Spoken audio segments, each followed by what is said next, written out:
உப்பு தின்னவன் தண்ணி குடிச்சு தான் ஆகணும் என்கின்ற அடிப்படையில் தப்பு செஞ்சிருக்கிறாரு. அதற்கான நடவடிக்கையை காவல்துறை. சார், இதே மாதிரி தான் கேப்டன் விஜயகாந்த் பையனை வாடான்ற மாதிரி உண்மையில பேசியிருக்காரு. முன்னாள் துணை முதலமைச்சர் கைது செய்யப்பட்டுள்ளார். அதை பற்றி என்ன கருத்து? அந்த கைதை நாங்கள் வரவேற்கிறோம். ஏன்னா பொது வாழ்க்கையில பொது மேடைகளில் பேசுகின்ற பொழுது நாகரிகமாக பேச வேண்டும் என்பதுதான் அரசியலில் எல்லோரும் கற்றுக்கொள்ளக்கூடிய ஒரு பாடம். மக்களால் தேர்ந்தெடுக்கப்பட்டவர் தான் மாண்புமிகு தமிழ்நாட்டின் முதலமைச்சர். 1,70,00,000 பேர் வாக்களித்து தமிழ்நாட்டின் முதலமைச்சராக அண்ணன் ஜோசப் விஜய் அவர்களை தேர்வு பண்ணியிருக்கிறாங்க. அப்படிப்பட்ட ஒரு முதலமைச்சரை ஒரு பொது மேடைகளில் பேசுகின்ற பொழுது ஆபாசமாக ஒரு பெண்ணோடு தொடர்பு படுத்தி கொச்சையாக முகம் சுளிக்கக்கூடிய வகையில் ஒரு நபர் பேசுறாரு. அவர் யாருன்னா சாதாரண நபர் கிடையாது. அவர் எதிர்கட்சி தலைவர்.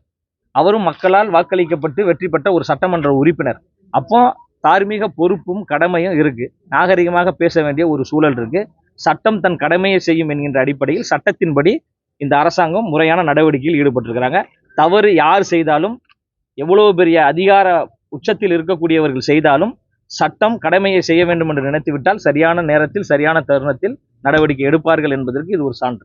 சார், இதே மாதிரி தான் கேப்டன் விஜயகாந்த் பையனை வாடான்ற மாதிரி உண்மையில பேசியிருக்காரு. அவர் மேல எந்த நடவடிக்கை எடுக்கல? இல்ல முறையாக நடவடிக்கை எடுக்கப்படும். சட்ட ரீதியாக நடவடிக்கை எடுக்கப்படும். அதற்கு அதிகாரிகள் இருக்கிறாங்க. அவங்க ஆலோசித்து எந்த நேரத்தில் எப்போ நடவடிக்கை எடுக்கப்படும் என்பதை மாண்புமிகு முதலமைச்சர் அவர்களும் அதிகாரிகளும் தகுந்த நேரத்தில் நடவடிக்கை எடுப்பாங்க. நம்ம என்ன சொல்றோம்னா, பொது வாழ்க்கையில் இருக்கக்கூடியவர்கள் நாகரிக உணர்வோடு பேசணும். விமர்சிக்க வேண்டாம்னு சொல்லலை.